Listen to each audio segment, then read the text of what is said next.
Hoy se celebra a nivel internacional el Día del Asteroide.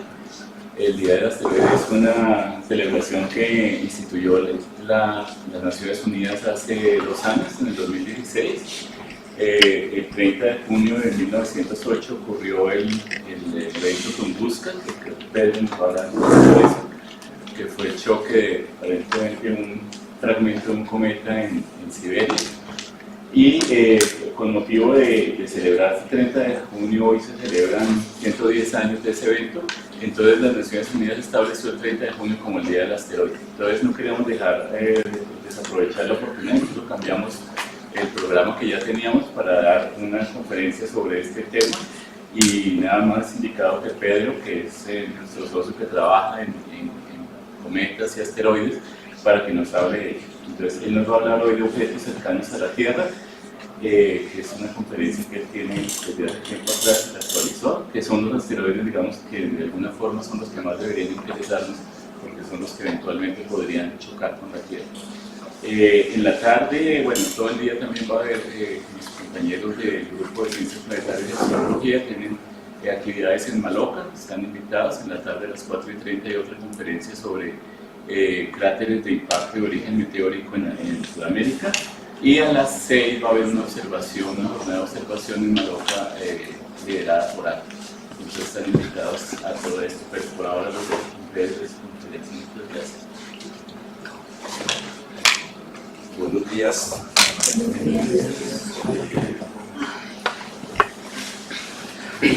Casi nunca repito una conferencia, no he sido muy amigo de repetir, solo que el presidente me invitó a hablar el Día del Asteroide. Ese no es mi tema puntual.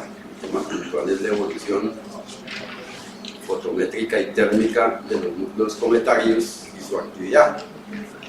Ese es mi tema. Fundamentalmente los cometas. Ahora estoy trabajando en perturbaciones sobre la nube de Oort en estrellas vecinas. Pero pues no sé por qué motivo esta charla se ha vuelto una charla estrella. En alguna ocasión se hizo porque no estaban los compañeros de la Comisión de Asteroides del Solar System Science, entonces el único que estaba cercano al tema era yo. La preparé con algún cuidado, algo que no es mi tema puntual. Los asteroides, al igual que los cometas, son muy importantes en el entendimiento científico del origen, la evolución y el destino de nuestro sistema solar. Son muy importantes, pero en particular entre el conjunto de los objetos menores del sistema solar, los asteroides juegan un rol primordial, porque su observación, sobre todo en la actualidad, con la instrumentación de última generación, nos permite captar ese mensaje de historias primitivas del sistema solar, de pasadas y lejanas historias, de remotas historias del sistema solar, donde en sus postrimerías ese sistema solar en el que nosotros vivimos experimentó una época de aparente desorden, ¿sí? Que hoy, gracias a teorías como el caos y la complejidad, podemos decir que no había tal desorden, sino que era el caos y la complejidad propia de un sistema en formación y en una etapa bastante delicada de acomodamiento de la formación de esos objetos que constituyen ese nuevo sistema. Entonces la época del bombardeo masivo, que se ubica aproximadamente entre 4.000 y 4.200 o 4.300 millones de años, y sus posteriores etapas, el post-bombardeo masivo, son épocas de enorme caos y complejidad, pero entendidos bajo ese enfoque conceptual y matemático, ¿sí? No entendidos bajo la palabra escueta del desorden, sino entendidos bajo la percepción de que ese aparente desorden es un estadio propio que le sigue a la formación de toda estructura, bien sea a gran escala, a mediana escala o a pequeña escala. Así se debe entender esas etapas. Y la observación, como les acabo de decir, la observación sistemática con la tecnología de nuestros días nos permite desentrañar las huellas que contienen los asteroides de esas viejas, remotas y primitivos estadios que vivió nuestro sistema solar y que tienen mucho que ver con nuestro tiempo. O sea, nosotros tenemos una relación bastante frágil con esos objetos, en el sentido de que en cualquier momento esos objetos que pueden ser portadores de material propicio para la formación de la vida, también pueden ser los causantes de catástrofes que produzcan extinciones masivas. Entonces, con ese preámbulo conceptual vamos a comenzar a hablar de manera un poco más detallada de ese panorama global que es muy complicado, pero que aquí solamente mencionaremos los conceptos más elementales y más básicos. Y para empezar, ¿qué mejor que una lista de los 10 primeros asteroides descubiertos? Entonces, observen que en la primera instancia está el mayor de los asteroides, que hoy es un planeta enano. O sea, con la reacomodación conceptual y matemática de la Comisión de Objetos Menores de la Unión Astronómica Internacional, Ceres pasó de ser un asteroide a ser un planeta enano. Pero fue descubierto el 1 de enero de 1801. O sea, los descubrimientos comenzaron en 1800, hace 200 años aproximadamente, mucho más de 200 años. Pallas, que fue descubierto en 1802, le sigue Juno, 1804, Vesta en 1807, Astrea en 1845. Observen bien que no solamente no es tan casualidad, ¿no? Primero la tecnología, digamos, llamémosla primitiva de esa época de la astronomía, la tecnología no tan eficiente como la que tenemos hoy, y el tamaño de los objetos. Están como ordenados en tamaño prácticamente, y están ordenados en descubrimiento. Pues claro, dada la tecnología de esa época, pues, no era de esperar más que se descubrieran por tamaño, ¿sí? Y por resolución a causa de la resolución de la tecnología de la época, ¿sí?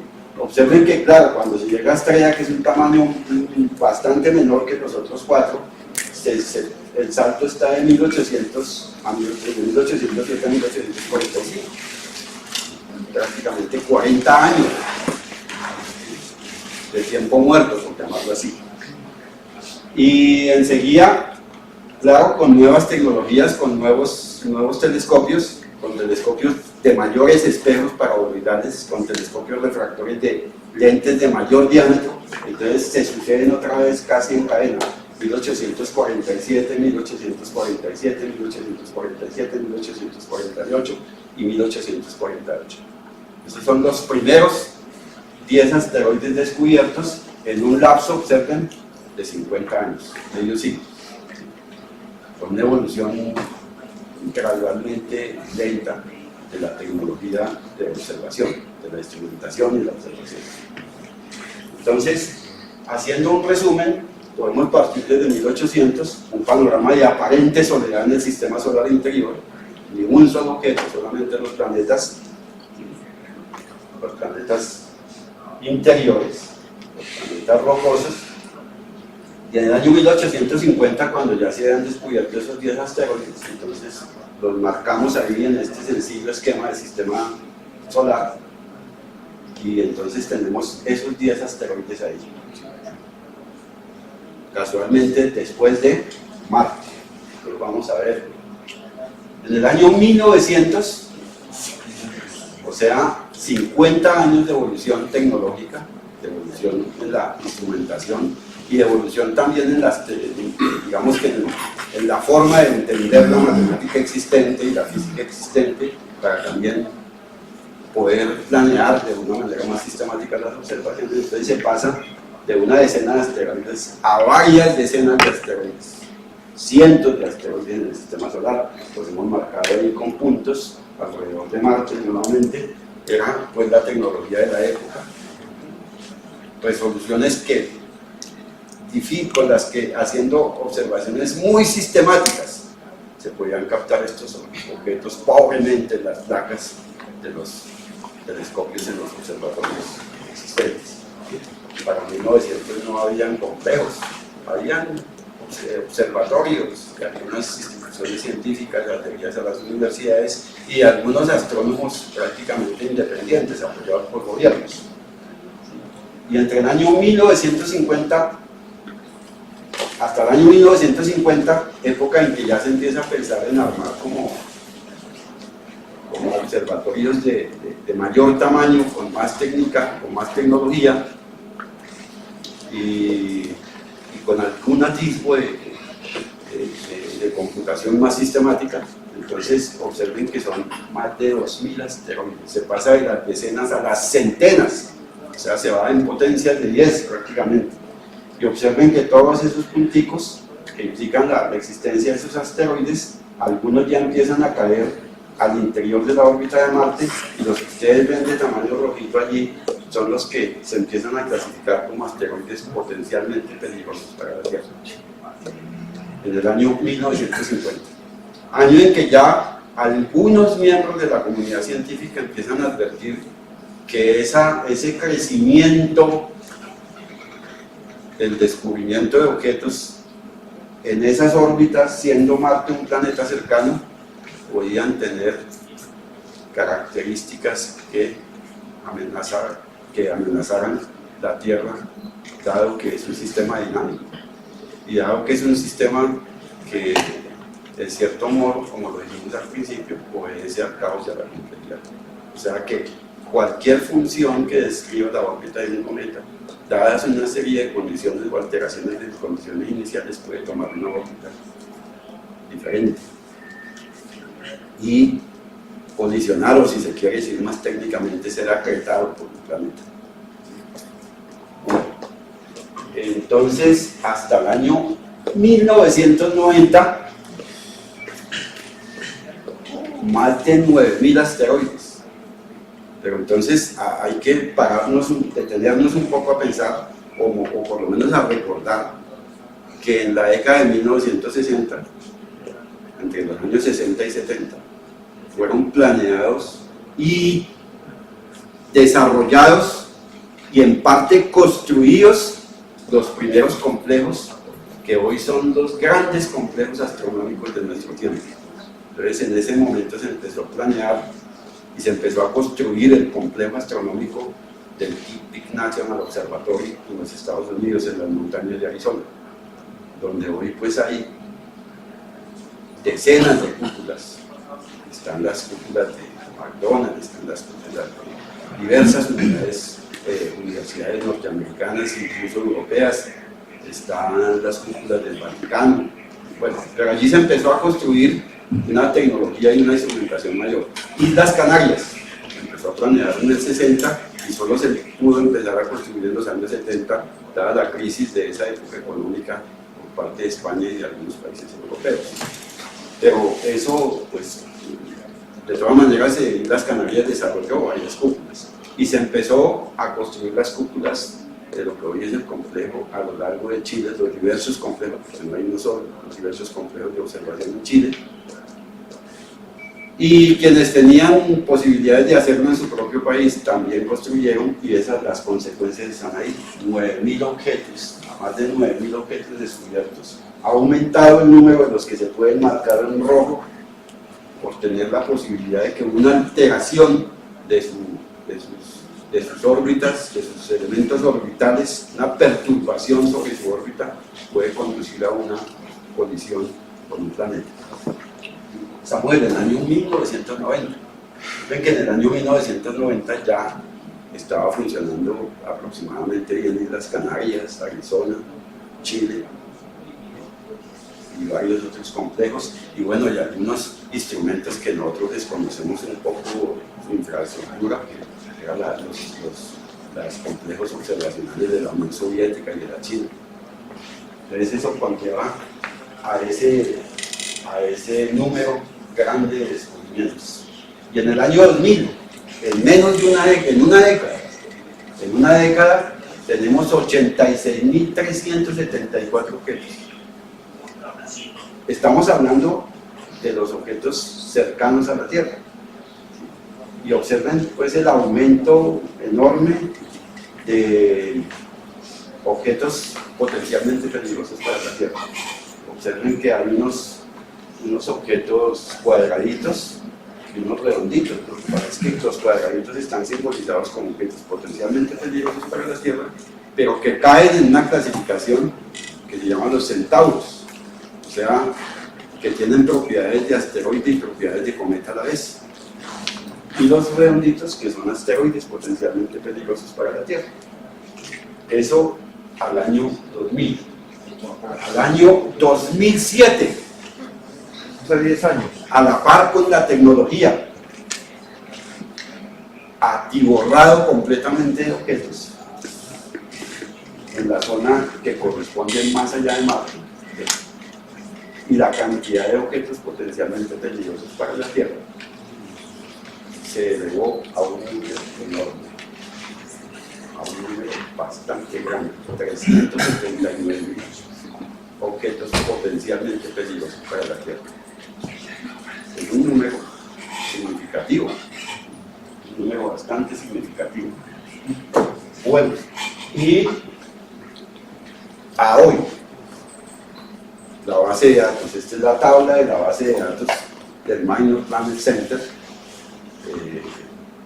conectada con la página de Near Earth Objects. Ese es lo actual. O sea, esta base de datos se bajó anoche. O sea, estamos hablando del 29 de junio de 2018. ¿Cuántas observaciones? Redondémoslas en 190 millones de observaciones. ¿Cuántos objetos censados? 783.000 objetos censados. O sea, objetos cercanos a la Tierra. Número de, bueno, son objetos menores, ¿no? Ahí dice planetas, pero en realidad son objetos menores. Dice entre los cuales están los cometas, que son 4.020 cometas censados periódicamente, hablando de cometas periódicos, cometas que se mueven con una órbita cerrada alrededor del Sol. Y entonces eso tiene una clasificación. Están los Satiras, están los Athens, están los Apolos, están los Amors. Hasta ahí son la clasificación de los objetos potencialmente peligrosos para la Tierra. Después siguen unos que en realidad no son peligrosos, pero que hemos mencionado porque caen en la clasificación global de los asteroides, que son las fúngares, los objetos cruzando la órbita de Marte, los objetos del cinturón de asteroides, las hildas, los troyanos, que en realidad son troyanos y griegos, ¿no? En realidad, mitológicamente hablando, y técnica y pues la herencia para la astronomía, y objetos distantes, planetas menores, ¿no? Entonces tenemos eso, ese censo ahí, ese censo. Entonces miremos qué significa ese censo en cifras, qué significa. Entonces tenemos unos cometas cercanos a la Tierra. ¿Qué quiere decir que son cercanos? Que cuando alcanzan su distancia mínima al Sol, o sea su perihelio, que aquí está denotado con Q, lo alcanzan a distancias menores que 1.3 unidades astronómicas. Una unidad astronómica es la distancia que hay desde el Sol a la Tierra, 150 millones de kilómetros. Eso es una unidad astronómica.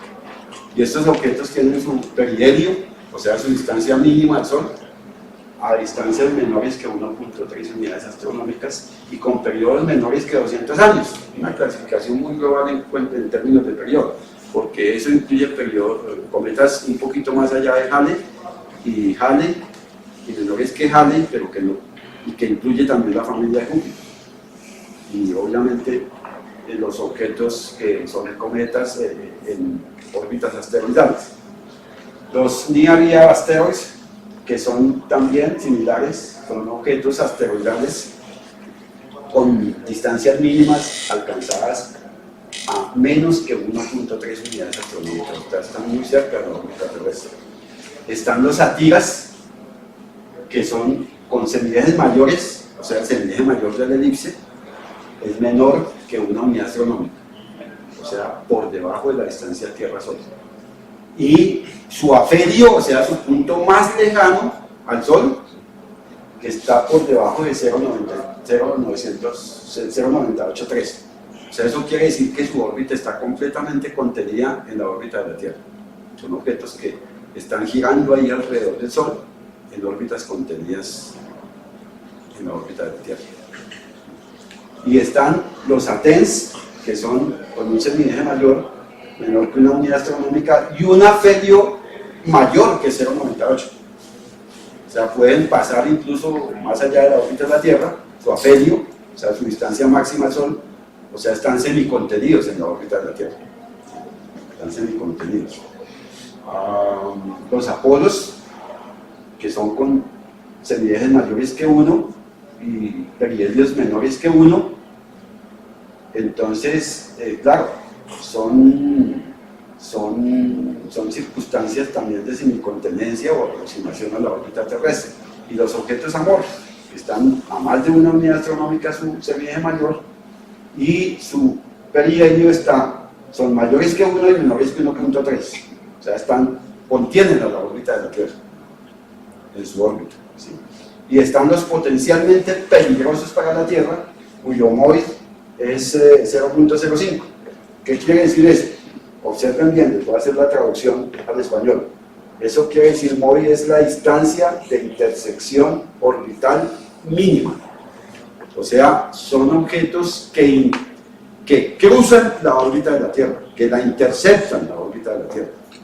Y que cuando lo hacen a distancias menores que 0.05 unidades astronómicas, y eso equivale a 7,5 millones de kilómetros. Escuchemos bien, 7,5 millones de kilómetros. O sea, puede ser eso o menos que eso. Tengamos en cuenta que la Luna orbita alrededor de la Tierra a una distancia de 784,000 kilómetros. Entonces, están mucho más allá, pueden estar mucho más allá que la Luna, pero son pues potencialmente peligrosos. ¿Sí? Y este dato que es muy importante, dice H menor o igual que 22, eso es la magnitud. Lo que pasa es que técnicamente en las ecuaciones ahí siempre se utiliza la H, en vez de utilizar la famosa M sub 0. Entonces, es de 22, o sea, frente incluso al telescopio espacial Hubble, es un mortecino objeto, porque es apenas un punto demasiado borroso que podría bien ser, en cualquier caso, ruido en el telescopio, ruido electrónico. ¿Sí? O sea, que percibir un objeto que está ahí en 22, 21, 20, pues imaginen que la imagen más lejana del Halley a través del telescopio espacial Hubble es en una magnitud de 22. O sea, como que dice el límite observacional del telescopio del Hubble Space Telescope es de 22. O sea, más allá es complicado porque más allá puede ser ruido. Entonces, eso, ¿por qué es importante ese dato? ¿Por qué les dije que era importante? Porque es que no los vemos. Tenemos que estarlos observando por telescopios muy exageradamente potentes. Y casualmente los programas de búsqueda de objetos peligrosos para la Tierra no disponen de ese tipo de telescopios. O sea, los programas de observación sistemáticos en búsqueda de estos objetos solamente cuentan con el hecho de que la comunidad científica se reunió y dijo: los grandes telescopios tienen que aportar, porque nosotros no tenemos grandes telescopios, tienen que aportar de su tiempo total de observación, tienen que disminuir el tiempo a los observadores de otras líneas de investigación y darle unas pocas horas o aunque sea minutos para observar y buscar objetos. Por eso se captan algunos objetos peligrosos para la Tierra con grandes telescopios como el Hubble, como el Spicer y como el BLT y muchos otros telescopios, porque prácticamente es a ruegos que se obtiene ese tiempo de observación. Bueno, increíble que para proteger la Tierra o para estudiar estos objetos que en cualquier momento podrían decidir nuestro destino, tenga que estarse rogando ante las instituciones científicas para hacer esa búsqueda. Bueno, entonces veamos en gráficamente, ¿no? Porque vimos un poco de datos que pues, para algunos no es tan amigable, pero gráficamente sí, los ATIGAS. Entonces observen lo que les decía, son órbitas contenidas en la órbita terrestre. O sea, ellos se mueven ahí orbitalmente alrededor del Sol, pero sus órbitas son más pequeñitas que la de la Tierra. Los objetos ATIGAS. Los objetos ATEN, entonces lo que les dije, son órbitas semicontenidas en la órbita terrestre, o sea, una región de la órbita está por fuera de la órbita terrestre, son semicontenidas. Incluso esto que les estoy hablando es muy importante porque la gente que hace simulación hay gente que utiliza teoría de conjuntos para hacer simulación orbital y para hacer simulación y tratar de crear modelos predictivos acerca de la posibilidad de las colisiones. Es más, algunos de los diagramas del estudio de potencialidad y de peligrosidad, como el diagrama de Torino, por ejemplo, utilizan ese tipo de matemática y mucha otra más. Estadística es una de las tantos componentes que tiene. Bueno, los Apolos contienen a la órbita de la Tierra. ¿Sí? Contienen a la órbita de la Tierra. Los Amor son como una especie de tenue cinturón, por decirlo así, acomodados sobre la órbita de Marte. Esos dos óvalos que hay ahí alrededor son los troyanos y los griegos de Marte.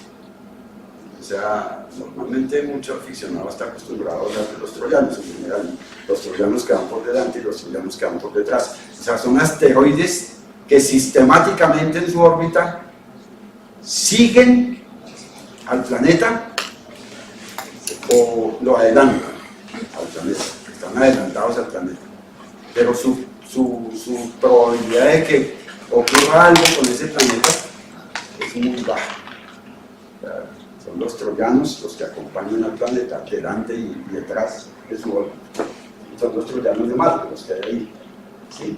Entonces, al final, entonces los cuasitroyanos de la Tierra, en general, al analizar cualquier órbita, se habla de los puntos de Lagrange, un concepto técnico.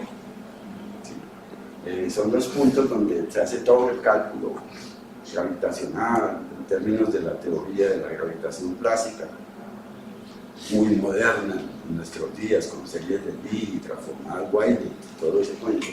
Y se sitúan los puntos de Lagrange, que son aquellos puntos como de equilibrio pues, que se tiene alrededor de la órbita. Y entonces los troyanos, ¿dónde se sitúan? Pues observen bien que ya la sola lógica de lo que hemos hablado se sitúan en los puntos de Lagrange, el de 4 y el de 5. ¿Sí? Y entonces, ¿quién son los troyanos de la Tierra? Ah, bueno, pues vamos a ver un momentico, vamos a llamar esto. Y vamos a llamar vamos a poner un poquito de entrada por acá y vamos a echarlo a andar. La base de datos de Entonces ese por ejemplo es un troyano de la Tierra, el 2010 TK7, que fue descubierto precisamente en 2010. ¿Sí? Entonces observen la órbita de la Tierra, ¿no? Ahí va adelante, y luego a causa de su configuración orbital va atrás, ¿sí? O sea, podríamos decir en términos muy coloquiales, es un asteroide juguetón. ¿A qué juega? A ser un troyano, pero no puede, por eso lo llamamos cuasi troyanos, ¿sí? Bueno, podemos ver el otro, ¿sí?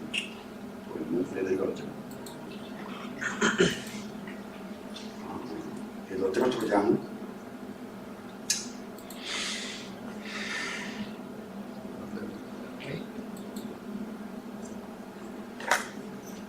Listo, el otro troyano lo tenemos acá.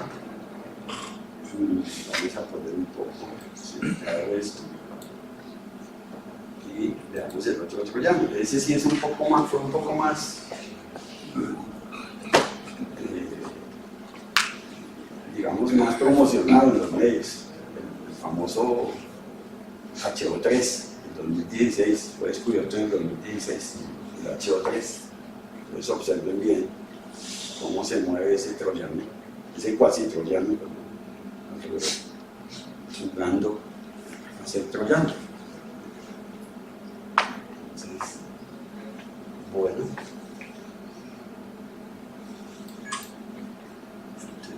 Vamos a maximizar esto.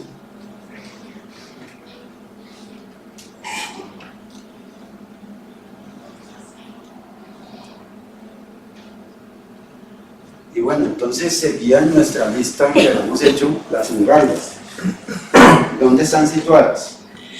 Observen que abajo en el eje horizontal está el semieje mayor, en unidades astronómicas, o sea, cada 150 millones de kilómetros. El 1 son 150 millones de kilómetros, el 2 son 300 millones de kilómetros, el 3 son 450 millones de kilómetros, bueno, pero en unidades astronómicas. Entonces, ¿qué es eso raro que hay ahí? Porque allá en el eje vertical está la excentricidad. Ese es un diagrama de los tantos que probaron los expertos en asteroides para estudiar la forma como estos objetos se mueven alrededor del Sol respecto de los planetas cercanos a ellos, en este caso Júpiter y Marte, porque los asteroides están en esa franja entre Marte y Júpiter.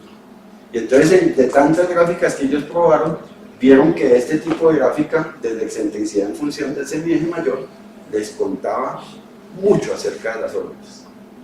Y para empezar entonces, lo más fundamental que se deduce de allí, el primer cálculo y más fundamental que se deduce de allí de esta gráfica, es el que tiene que ver con las resonancias. Coloquialmente hablemos, estamos en resonancia, como cuando uno desentiende con una persona, estamos en resonancia. ¿Sí? Más técnicamente allá lo entienden los que están aquí sentados, mis famosos amigos y estudiantes del Centro de Computación Científica, que para sintonizar una emisora lo ponemos en la frecuencia de resonancia, ¿no? Entonces, ¿cómo resuenan? Mientras, por ejemplo, las Ungarias están por debajo de 2 unidades astronómicas, o sea, están allá más cerca de Marte que de Júpiter. Entonces, mientras una Ungaria de esas o un asteroide de esos da 2 vueltas, Marte da 3. O sea, la resonancia, y bueno, y una de adentro, veamos por ejemplo, las que están aquí, las últimas que están acomodadas en rojo. Las últimas que están acomodadas en rojo, entonces son objetos que mientras ellos dan 5 vueltas más o menos, mientras Júpiter da 5 vueltas, ellos dan más o menos 3. Entonces se dice que están en resonancia con Júpiter 5:3. O sea, las resonancias se buscan siempre en valores enteros. Son relaciones enteras entre los periodos orbitales de los asteroides y de los planetas cercanos a él. Y esas resonancias pues les permiten, como esos datos se toman máquinas de buena precisión. Entonces, bueno, yo cada vez que les hablo de máquinas no me quita la costumbre. Los astrónomos entre nosotros siempre utilizamos esa palabra porque no es solo el telescopio, es el telescopio, más el clúster, más la electrónica de última generación, más la computación, más el software, más el lenguaje de programación. Entonces por eso le decimos máquina, porque es algo completo. Entonces, con máquinas de muy alta precisión se toman estos datos, se construyen esos diagramas y se estudian la evolución orbital de estos objetos. Es muy importante.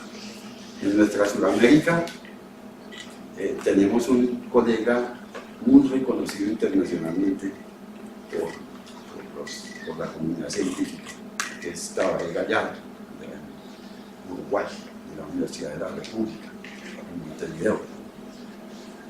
Las Ungarias, entonces se sitúan allí, son resonantes con Marte y de pronto pueden tener tal vez resonancia con Júpiter también en otra relación entera. Las asteroides cruzando la órbita de Marte están repartidos ahí, en realidad pues están muy cerca de las Ungarias, pero se clasifican diferente de las Ungarias, dado que no tienen fracción entera, o sea, la resonancia no está muy definida, entonces por eso se le clasifican como asteroides cruzando la órbita de Marte. Bueno, y están alrededor de todo el cinturón de asteroides que se encuentra entre Marte y Júpiter, están las famosas islas, que forman una configuración muy interesante, o sea, cada ciertos periodos se sitúan como están ahí. Observen que están formando como un triángulo, ¿sí? Las islas, ¿sí? Las islas acá, islas allá al lado de los troyanos, islas aquí al lado de los griegos. Cada cierto periodo de tiempo, no muy largo, se configuran así en ese triángulo, las islas.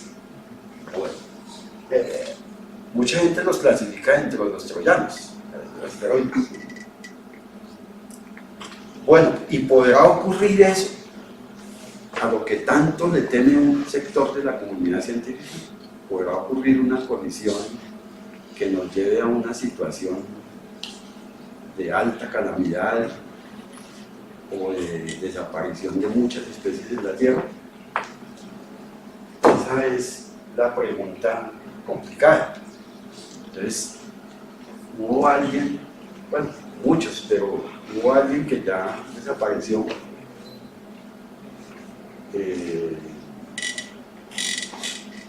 los esposos Shoemaker-Levy, particular Shoemaker, un geólogo que se apuntó para viajar a la Luna y no pudo viajar, viajó su estudiante,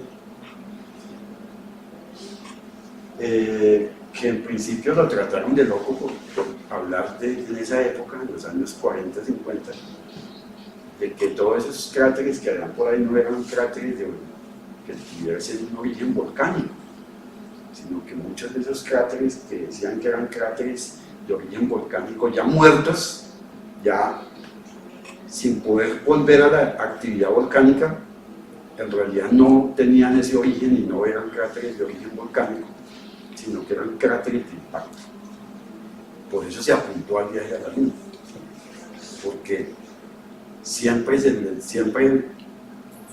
pensó, y eso es lógico pensarlo, que su mejor laboratorio para comprobar esa hipótesis era la Luna. Por eso se apuntó a ese viaje. Entonces hablemos de algunos cráteres, porque la Tierra tiene huellas, una enorme cantidad de huellas y otras por descubrir. Entonces veamos las más significativas. El cráter de Arizona, que da aproximadamente entre 20.000 y 50.000 años. Difícil calcular con precisión la edad de esos cráteres. El diámetro 1.2 kilómetros. Está allá en el desierto de Arizona. Otro cráter en Canadá, 214 millones de años. El diámetro del cráter, 70 kilómetros de diámetro. Solo fue posible detectarlo por observaciones satelitales rigurosas, procesamiento de imagen muy complicado para encontrar esas huellas. O sea, juega un rol importante en toda esa matemática, las series de Fourier, toda la matemática de Fourier, la óptica de Fourier, para procesar imagen. El otro cráter en el que participara como tercera o cuarta en el artículo no sé cómo llamarla, colombo argentina estadounidense. En la comprobación final del cráter en la península de Yucatán, en México, con una edad aproximada de 65 millones de años, con un diámetro de 180 a 300 kilómetros, y como uno de los candidatos hoy ya aceptado de ser el causante de la desaparición de los dinosaurios. Hasta el final de otra hipótesis mejor.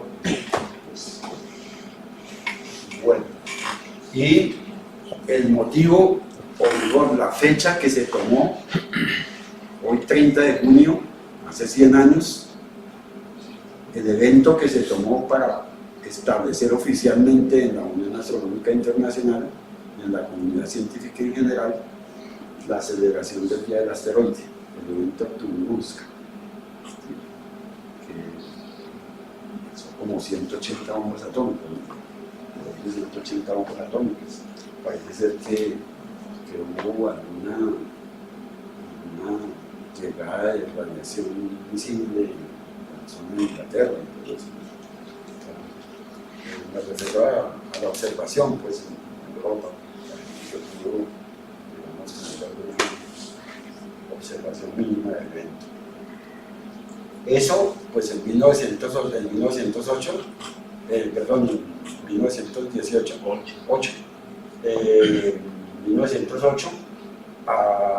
muestra que esos eventos ocurren. ¿Sí? Lo que pasa es que la evolución astronómica es en miles, millones de años. ¿Sí?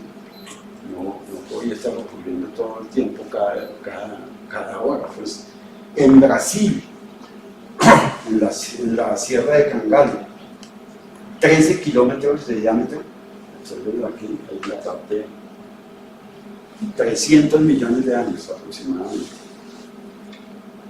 Ese cráter ha llamado mucho la atención porque es increíble que a pesar de toda la dinámica de vida y evolución de la vida en la Amazonía, esas huellas no se han podido borrar.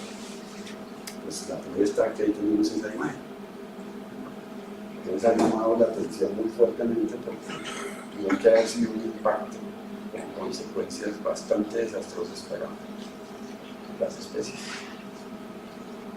El evento de Argentina, el meteorito de Chaco. Y bueno, veamos esta animación en la que se nos presenta una dinámica de toda esa cantidad de objetos. Entonces vemos, por ejemplo, unos cuadraditos rellenos azules que son los cometas. Cometas muy internos de la familia de Júpiter, ¿sí? Y los cuadraditos que no están rellenos, que son cometas en órbitas asteroidales. También hay asteroides en órbitas cometarias. Y pues los que están en rojo, no importa que sean, si son circulitos o son cuadraditos no rellenos, pero son rojos, son potencialmente peligrosos para la Tierra. Vamos a ver eso en la parte media del sistema solar. Lo que vimos es en la parte bien interna. Ahora lo vamos a ver incluida la órbita de Júpiter. Entonces mira lo que vemos: asteroides en órbitas cometarias, cometas en órbitas asteroidales, el cinturón de asteroides completamente poblado y los objetos potencialmente peligrosos para la Tierra. En las vecindades inmediatas de la Tierra. Es algo así como que todo el tiempo, este es un periodo de 2 años, este es algo así que como que todo el tiempo estamos ahí, estamos en esa dinámica. sea, y teniendo en cuenta las estadísticas, parece que de acuerdo a esa estadística, de acuerdo a nuestros modelos matemáticos, parece ser, dicen los buenos expertos, que desde 1970 estamos en un periodo rojo. Podríamos estar esperando un gran objeto significativo. Entonces en eso estamos, en esa dinámica estamos. Ya cuando uno va caminando por la calle sabe que hay un montón de objetos acompañándonos, de que el sistema solar está perpendicular a la galaxia, bueno, todo eso. O sea, yo diría que esa frase de, oiga, pero ponga los pies en la tierra, pues no, yo no creo que todo el mundo pueda poner los pies en la tierra, que todo el mundo no va caminando como nosotros, que está pensando en que el sistema solar está atravesado la galaxia, que tenemos no sé cuántos objetos alrededor, que yo estoy en el Ecuador, entonces estoy como acostado en el plano del sistema solar, pero a la vez estoy vertical al plano de la galaxia. Todas esas cosas hay veces uno va pensando en un bus o por la calle, o cuando le está hablando la novia a uno, ah, pero este pendejo no me pone cuidado. Porque está pensando en eso. Sí. Bueno, ¿qué programas sistemáticos de observación hay? ¿Qué programas sistemáticos de observación hay? Entonces está este Line con IA Asteroid Research, o sea, conocido como LINER, está en Socorro, New México. Él tiene un robótico bastante bueno. Muchos compañeros del grupo lo han usado. Y el Catalina Sky Survey está en Tucson, Arizona. El NEAR Asteroid Tracking, el NEAR, está en el Monte Palomar. El Lowell Observatory, NEAR Object Search, que es el famoso LONEO. El NEWISE, es un telescopio de infrarrojo de la Universidad de California. El Stewart Observatory, es un espacial. El Asiago, que está en los valles de unas pocas decenas de kilómetros de la Universidad de Padova. Sí, todavía está manejado por Mónica Lazzarini. El Observatorio de Japón, y como no me cambié en la diapositiva, la red ISO. La red ISO. Y no es muy conocida para los astrónomos de nuestro occidente, pues es la red fundamentalmente liderada por la Rusia. Pero es interesante mencionarla porque se están instalando en este momento unas 3 cúpulas con varios observatorios dedicados en Salta, Argentina. Allá iremos el año entrante. Y está también el telescopio de las montañas bolivianas, que también hace parte de la red ISEN, y que está siendo repotenciado en estos momentos por la Unión Soviética. Bueno, pero ahí los vamos a ver en imágenes. ¿Sí? Entonces está el LINER, una instalación pues buena, pero le hace falta más potencia y más resolución. Está el Catalina Sky Survey, de la lista que teníamos allí. Está el del Monte Palomar, la gran catedral de la astronomía. Está el LONEOS, en el Lowell Observatorio. El WISE, un orbital, el infrarrojo. Está el Skywatch, el Asiago, allá en la Universidad de Padova. La red ISO, repito, en una sola, telescopio donde se tomaron las imágenes que, analizadas más tarde, casi un año después, produjeron el descubrimiento del famoso ISO, el cometa ISO, un cometa que en el paso por su perihelio se fragmentó violentamente y se extinguió en pocos días. Fue maravilloso cometa para el estudio de la evolución fotométrica y térmica y para los modelos numéricos basados en la termodinámica y la estadística cuántica probados en el código. Están los dos descubridores del Einstein. Están los telescopios en las montañas de Bolivia. Hoy en Bolivia superándonos en astronomía. Y estos son telescopios de las instalaciones de la Unión Soviética.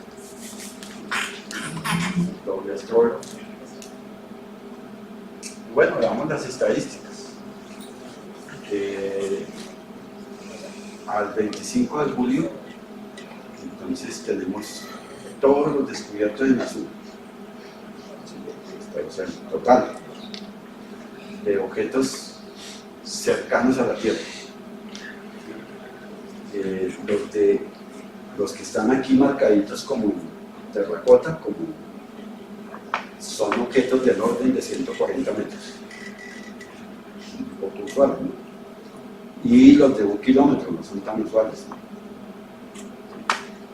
Si miramos otra estadística, por tamaño, son cuadros estadísticos de lo que se viene descubriendo en tamaños, y en el eje horizontal están el orden de los tamaños y el total descubierto en cuanto a tamaño. Entonces observen bien que los más descubiertos son entre 30 y 100, son los más usuales, ya les decía, son los más usuales. Los de gran tamaño no son tan usuales, o sea, los descubiertos, los que están, no son tan usuales. Y por survey, o sea, por programa de observación, por base de datos de cada uno de los programas de observación. Entonces ahí están prácticamente todos menos el ISO. No se disponen de datos del ISO. Aún siguen siendo un poco celosos. La científica de la FUSA, el AINA, el NER, el SpyWatch, el NEMS, el Catalina, el PanStar, el NeoWise, el Atlas y otros. Entonces tenemos esa estadística. Y esa es la lista de los últimos objetos descubiertos. Observen que tiene su máxima aproximación. El primero que hay en la lista tiene su máxima aproximación. Tuvo su máxima aproximación ayer, junio 29, a las 18 y 18 del tiempo universal. Y lo que pasa es que aquí ya no lo llaman hoy, sino le ponen otro nombre, 0.01545. Toca pasarlo y multiplicarlo por 150 millones de kilómetros. Y bueno, estos son una lista importante de los objetos descubiertos en estos días y que tienen su máxima aproximación en esas fechas que nosotros tenemos ahí, ¿sí? Y abajo está datos de esos mismos objetos que yo quise listar ahí, 5 objetos de la base de datos, los más recientes. Entonces están aquí, por ejemplo, la velocidad relativa. Y observen que hay objetos, por ejemplo, de este primero, 3.81 kilómetros por segundo, 12.95 kilómetros por segundo. Observen que su magnitud se están observando con telescopios espaciales, reuniendo datos de varias observaciones, de varios telescopios y todo eso. Entonces, y observen bien, 15 metros a 33 metros, o sea, el rango de incertidumbre es elevado. ¿Sí? Están todos esos objetos. Y permanentemente la base de datos se está reactualizando automáticamente. Reactualizando. Si nosotros entramos ahora, encontramos unos datos, y si entramos por la noche, de pronto encontramos un objeto, 2 objetos más, de pronto no encontramos nada, pero siempre está reactualizando, al igual que las gráficas que les acabo de mostrar. Entonces, veamos, por ejemplo, qué puede uno hacer. Observen esta expresión, esta dirección que hay ahí. ¿Sí? Quiero que la tengan en cuenta. https://ceneos.jpl.nasa.gov/ca. Ahí en esa gráfica, ahí en ese lugar, incluso solamente NEOS, hasta nasa.gov. Entran a la página al inicio de la página de los neos, ¿sí? Pero en ese punto, en ese sitio de la página de los neos, vamos a revisar. En ese sitio de la página de los neos podemos entrar y entonces de una vez llegamos a ese sitio. Ustedes ven los objetos, ahí están. Si yo tomo el cursor y le doy clic ahí, me abre una posibilidad. ¿Qué pantallazo tengo ahí? Tengo los datos de los elementos orbitales, o sea, los elementos, los parámetros que definen la órbita de ese objeto. ¿Cuáles son? La excentricidad, 0.6. Eso quiere decir que es una elipse, que su órbita obviamente está capturada en el sistema plano, en el Sol, la gravitación solar. El semieje mayor, 2.3. Casi todos están en el cinturón de asteroides, entre 1.6 y 5.2 está Marte y Júpiter. Observen que está en la parte media, 2.3, el semieje mayor.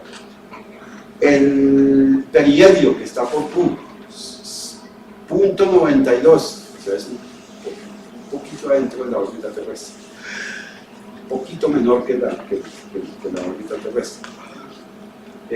La inclinación, 8.1, o sea, con respecto al plano de la Tierra, el plano de la órbita de la Tierra, 8.1.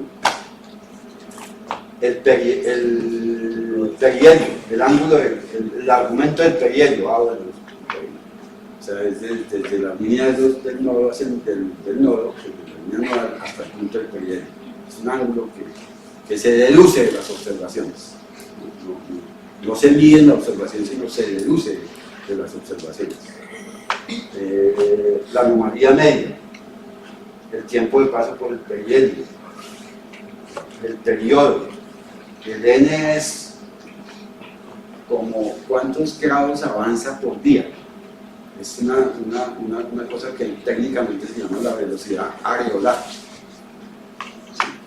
Y el afelio, o sea, al punto más lejano son 3.7. ¿Cómo se deduce todo esto? Como se toman observaciones y el objeto se ubica como en un planito cartesiano, pero ese plano cartesiano, sus coordenadas son ascensión recta y declinación. O sea, cómo está a lo largo respecto de la órbita de la Tierra, dando esa vueltota de 360 grados, pero generalmente eso se expresa en horas, porque esos 360 grados se dividen entre 15. Bueno, esa es la posición, la ascensión recta. Y declinación, o sea, qué tanto está respecto del ecuador celeste, o bien hacia el norte, o bien hacia el sur. ¿Sí? Negativo si es hacia el sur, positivo si es hacia el norte.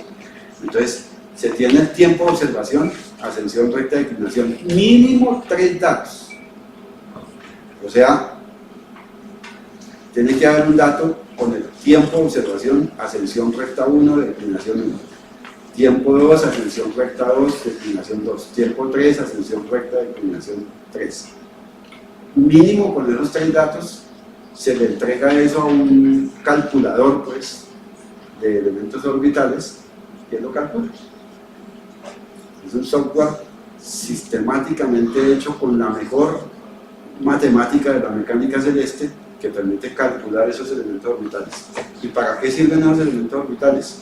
Pues para trazar su órbita, para saber cómo se mueve y para predecir cuándo lo debemos buscar nuevamente y observarlo, cómo está su órbita, porque son órbitas que pueden cambiar. Por eso cuando se pierde un objeto de esos generalmente es que ha cambiado su órbita y que al buscarlo pues no se va a encontrar en el sitio que predice el software, sino que toca hacer una campaña sistemática de recuperación de ese objeto. Y para eso el Minor Planet Center cuenta con el concurso de astrónomos profesionales y los buenos aficionados que se dedican a recuperar asteroides en todo el mundo. Entonces le dan al que hace bien la tarea, le asignan un código a su observatorio, que es el MPC 300, MPC 150. O sea, el observatorio que tiene número de MPC Minor Planet Center es el que está haciendo bien la tarea. Bueno, y entonces ahora le decimos que nos muestre la órbita.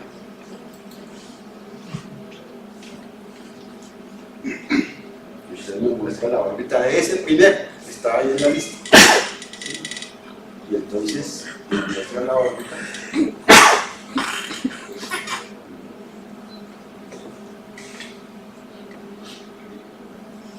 Y entonces esa es la órbita. Vamos a hacer algo, porque él tiene su aproximación de llegar ayer, ¿no?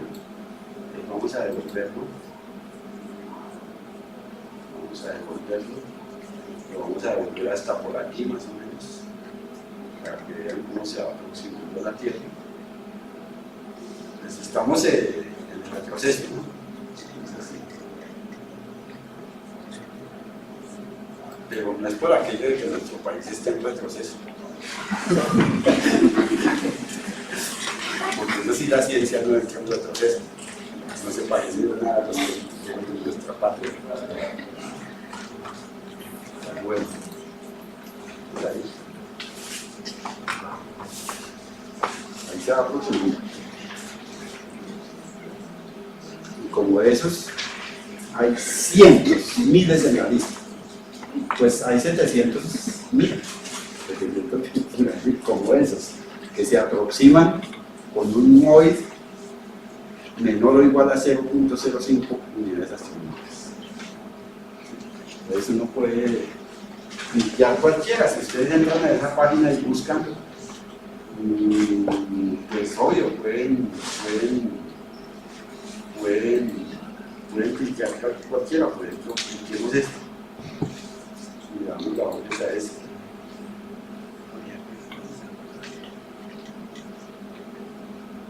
Entonces vamos a subirlo por acá.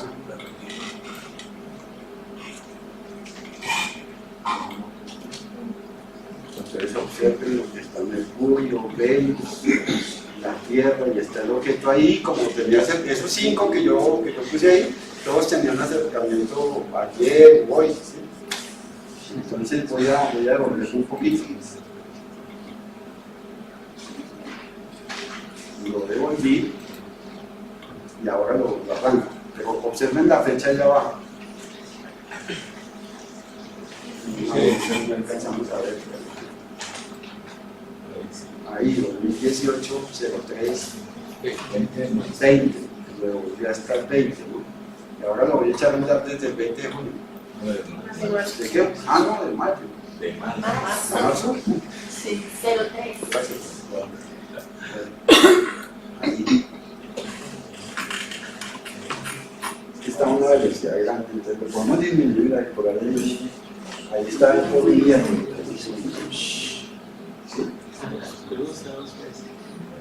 Sí, claro.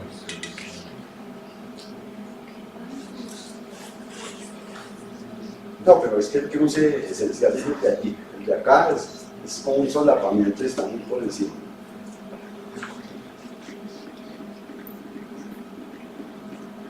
Entonces esas órbitas pueden ser perturbadas. O, por ejemplo, puede ocurrir, si vieron la resonancia, ¿no? Entonces resulta que tendríamos que pararnos en la resonancia nuevamente y les voy a contar algo respecto de eso. Voy a pararme por aquí en la resonancia. ¿Dónde está? Aquí. Puede ocurrir algo muy especial. Maximizar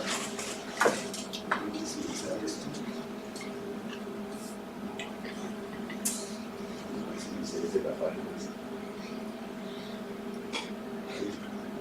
Entonces puede ocurrir cosas como estas. Como aquí está Júpiter, y Júpiter es bien masivo. Y eso ocurre cuando, por ejemplo, hay épocas en que se alinean los planetas. Esos cálculos hasta ahora es que están empezando a hacer, porque hasta ahora es que la gente, después de tomar tantos datos y hacer tanta astronomía observacional, ha caído en cuenta de eso. Es lógico, pero pues, obvio que hasta ahora está Júpiter. No contemos con un alineamiento planetario, o sea, que los planetas estén en oposición, pero contemos con Júpiter, que es bien masivo.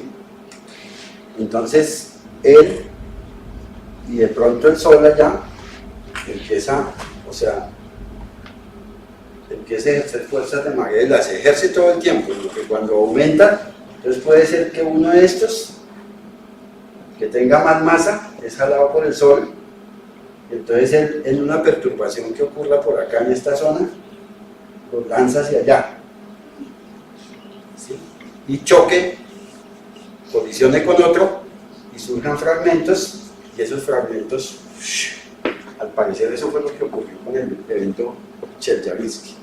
O sea, un par de asteroides en las resonancias colisionaron fuertemente, generaron un poco de fragmentos, y uno de esos fragmentos vino y tomó la órbita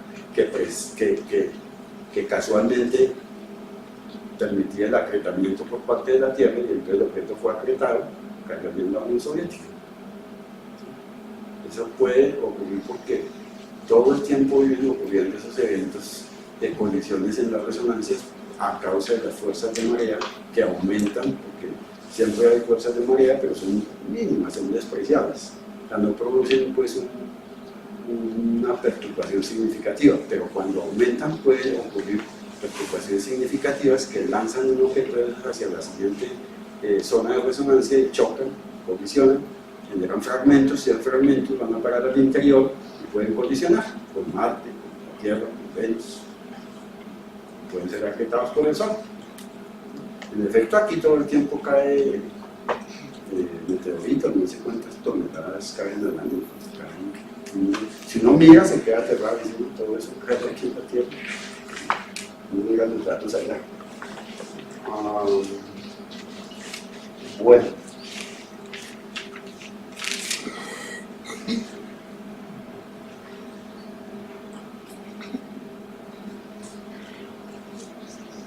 Bueno, eso era básicamente lo que les quería contar hoy en el día del asteroide, sin ser experto puntualmente en asteroides.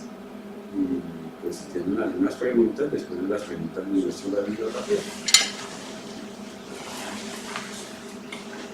Sí, pero una cosa, el hecho de que pasen tan cerca de la Tierra y sean tan pequeños, hace que el acercamiento perturbe la órbita.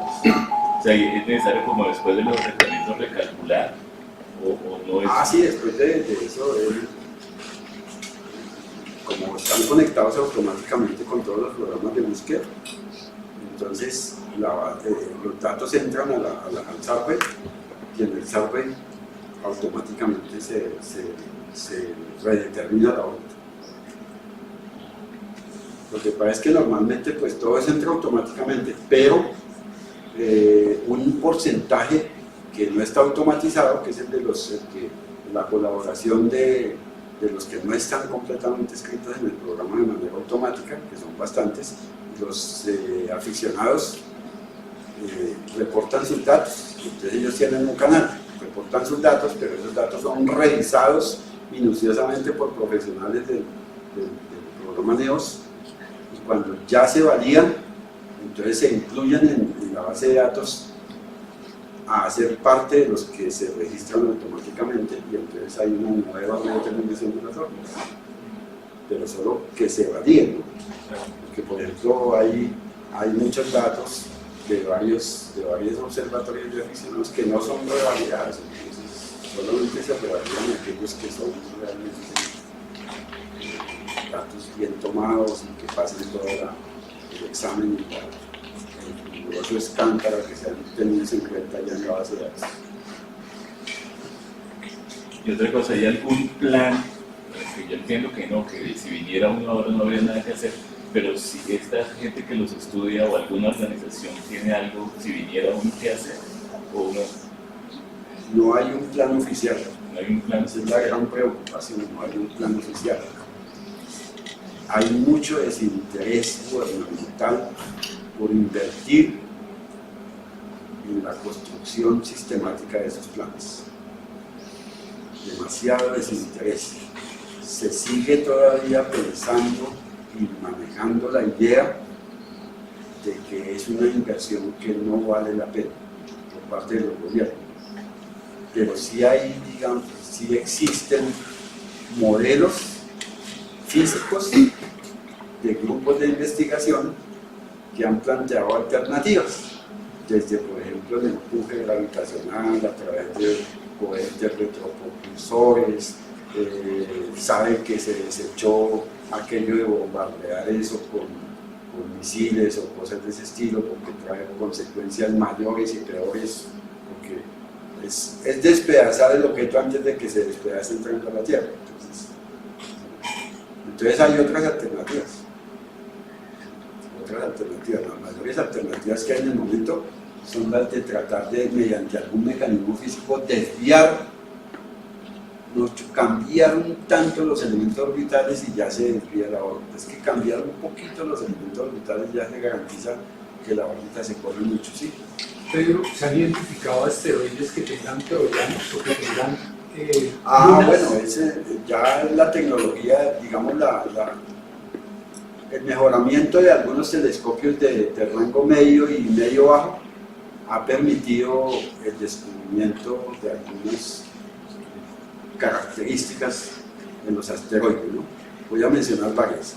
Bueno, primero que todo, las observaciones con grandes telescopios generaron, por ejemplo,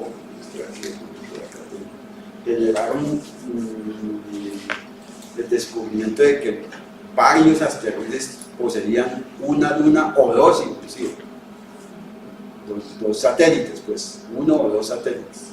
El primero y más famoso, que lo llama ID Moon, y se han descubierto algo que fue fantástico, el descubrimiento de que un par de asteroides poseen anillos.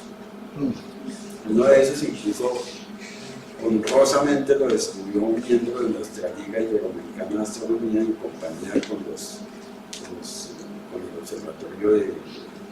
los miembros del Observatorio de Córdoba, Carlos Colazo. Entre otras cosas, estoy haciendo la gestión para que usaba estos usarlos. Voy a mirar a ver si de pronto por acá, es que tenemos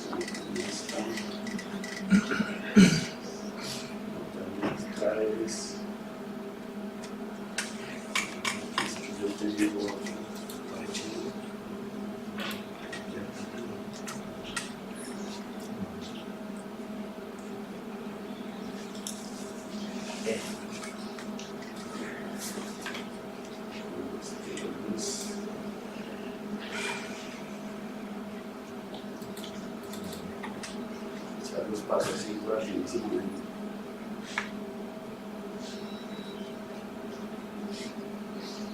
Estos son lo que decía Gabriel, son unos como una especie de sistema binario.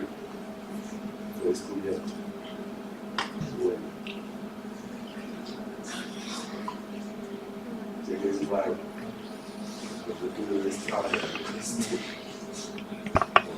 Es que los matemáticamente un poco de caras a eso para de 330 caras planas para construir un sólido irregular y poder modelar el potencial. No me quedó bastante.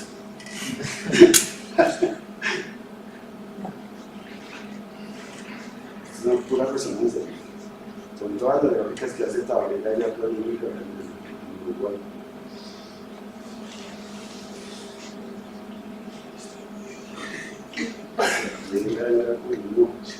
Tal vez las perdí, pero sí tenían las imágenes que tú dices, o sea, con lunas, hay uno que tiene dos lunas, el ID Moon que tiene una luna, Chaito que tiene los anillos y otro más que tiene anillos, sí, La órbita de la Tierra y la órbita del asteroide en el momento en que se cruzan, ¿tiene alguna altura o roza? ¿Tiene qué? ¿Tiene alguna altura entre las dos órbitas y se cruzan o rozan? El asteroide tiene su órbita de la Tierra, llega un momento en que se una cruza. inclinación respecto del plano orbital de la Tierra, siempre. Por eso, pero incluso los cuasitroyanos ves que tienen un plano. Pero me refiero en el momento en que se acerca, roza, sí, claro. o tiene una altura. Veamos un poquito eso. A ver, porque entonces, veamos un poquito. decía que yo creo que aquí se permite ver entonces voy a mirar esto en una forma.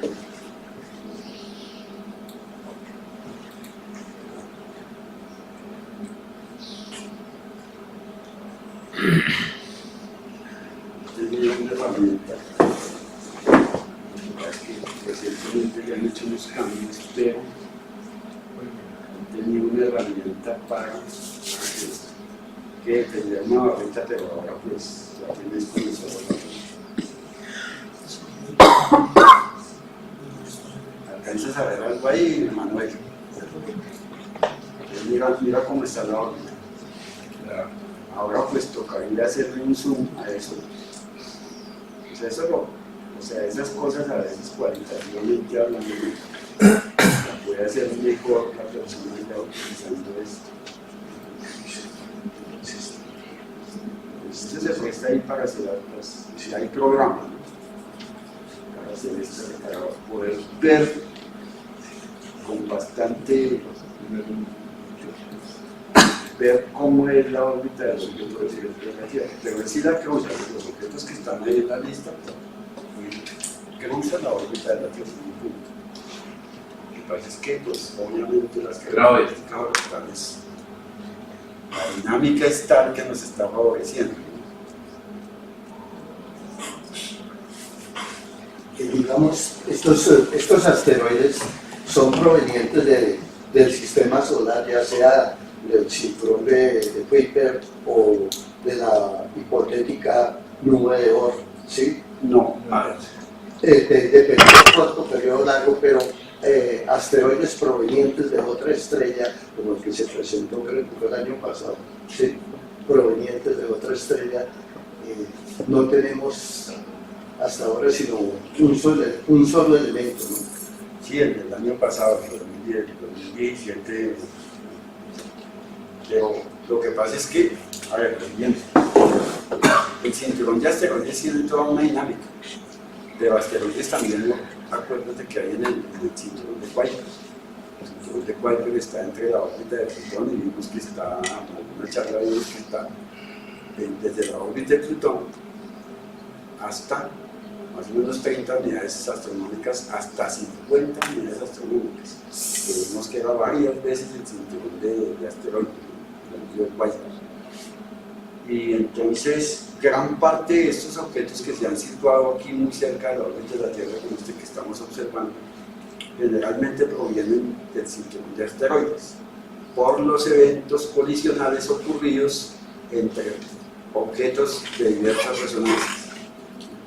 Una gran parte de la población que rodea la órbita de la Tierra, y que son objetos bastante bien cercanos a la Tierra, provienen fundamentalmente del cinturón de asteroides. Porque generalmente cuando cae uno desde el anillo de Kuiper, generalmente pasa a ser de la familia de Júpiter. Claro, eso no es la generalidad. Pueden algunos objetos de esos venir acá, pero observa bien que casi todos los objetos son objetos que no van más allá de los 200 metros de radio, de diámetro. Y esos objetos no provienen del anillo de Kuiper. El anillo de Kuiper está poblado por objetos bastante grandecitos.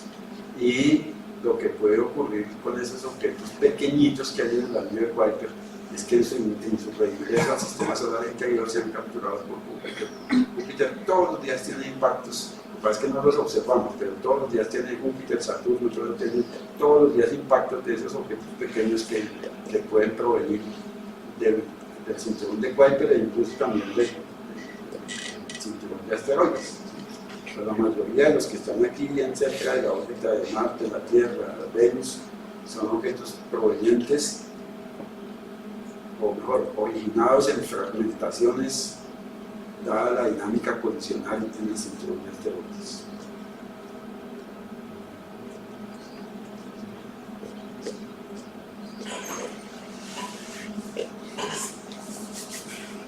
No hay más preguntas. Entonces yo les muestro la bibliografía.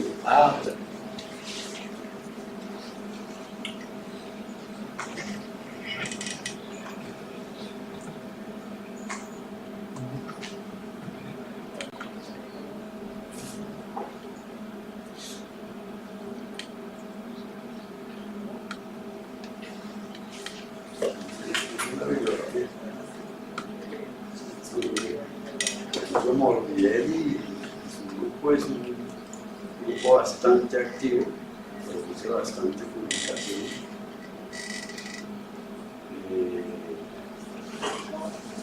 Los artículos que están mencionados ahí son de los principales grupos de investigación en asteroides. Casi no conseguimos.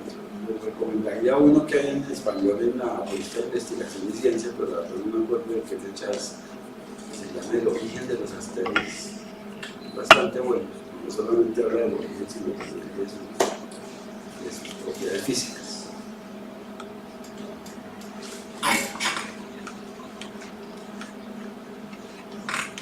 El diagrama de Torino. Pues con ese diagrama, ¿qué es lo que se hace? Dadas las características físicas, tiene, por ejemplo, si se marca un objeto de esos con blanco, es porque es un objeto normal que simplemente se vigila dentro del programa. Si se marca con verde, entonces es un objeto que merece cada acercamiento una observación. Si se marca con amarillo, es un objeto que debe ser vigilado en puntos claves. Si se marca con naranja, debe ser vigilado sistemáticamente. Y si se marca con rojo, debe ser vigilado rigurosamente, como es el caso de la Apophis, por ejemplo. O de uno que se descubrió recientemente que parece ser que colisionaría con la Tierra en el 2027. El diagrama de Torino permite clasificar, bueno, no solo el diagrama de Torino, también está el diagrama de Palermo. ¿Por qué se llaman así? Porque esos diagramas fueron construidos durante el workshop de estudio de objetos cercanos a la Tierra, en uno realizado en la ciudad de Torino y el otro realizado en la ciudad de Palermo. O sea, en realidad casi todos estos objetos, cuando están sujetos a cambio, estarían sujetos a acción.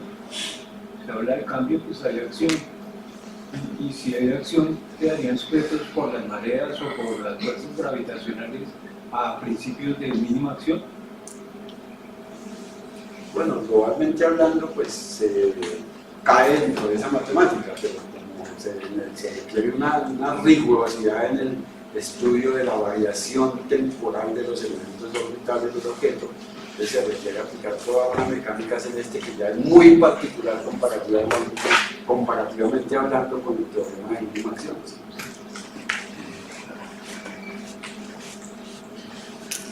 Bueno, muchísimas gracias, Pedro, por la conferencia, que valió la pena repetirla y valdría la pena volverla a seguir.